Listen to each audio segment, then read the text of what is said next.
Hi guys! Samahan nyo ko ulit for today's video. Luto serye ulit ang kumari nyo. Maaga pa nga to, wala pang alas 9 ng umaga pero tirik na yung araw. Maaga pa nga para magluto ng pananghalian pero dahil gusto na ni nanay kumain ng kanin, magluluto na ako ng ulam. Hindi ko na nga kayo naisama sa pagkuha ng bunga ng papaya sa may gilid ng ilog. Nakalimutan nga pala ng kumari nyo na vloggerist pala siya, bakit iniwan niya yung cellphone niya. Tinamad na nga akong balikan yung cellphone ko sa bahay kaya hindi nyo tuloy ako nakita kung gaano ko kahirap sinungkit yung papaya na yan. Sobrang taas kasi ng puno, parang gusto niyang abutin yung langit. Diyos mio. Pahinog na nga yung isa pero hindi na ako nanungkit ulit kasi nga ang hirap. Pwede na yan, masarap pa din yan ihalo sa sinabawan, manamis-namis.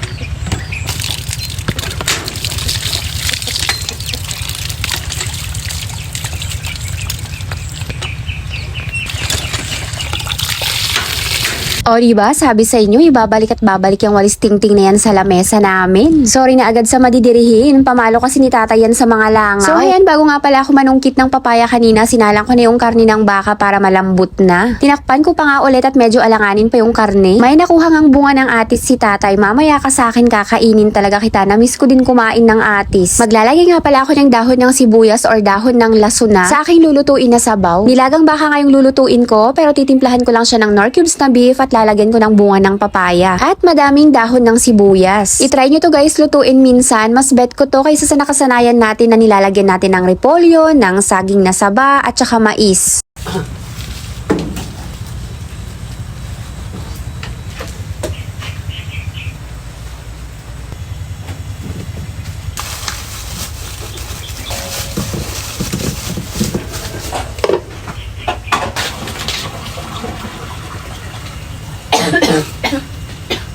Mari nyo, pagod na.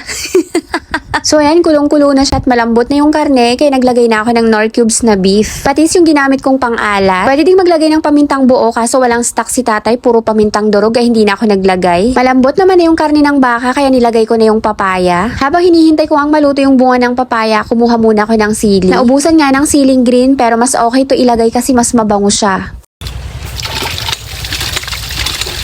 Sinama ko na nga sa dahon ng sibuyas at sabay ko na lang silang ilalagay mamaya. At yarn, i-flex ko na nga din sa inyo yung lagayan namin ng betchin na maraming design. Labas mga madidirihin at maaarte. Charot lang. Okay lang mandiri, basta tapusin nyo tong video ko. Luto na nga yung bunga ng papaya kaya nilagay ko na yung dahon ng sibuyas at yung kinuha kong sili kanina. Isang kulo na nga lang at okay na, makakakain na si nanay.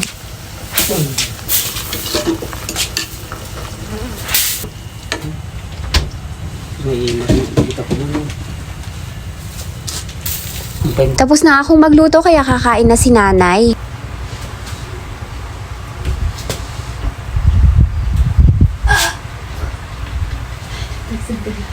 Halos hindi na ako makabuhat ang mari nyo, naubos na ang lakas kakabuhat kay nanay. Grabing pawis nga ni nanay kaya sabi ko magbihis muna siya bago siya kumain. Pero nabihisan ko na yan siya kaninang umaga. Paggising niya kasi sa umaga nililinis ko na siya agad tapos binibihisan kasi tinatanggal namin yung diaper niya. Niloloko ko pa nga dyan si nanay, sabi ko magdidede ako.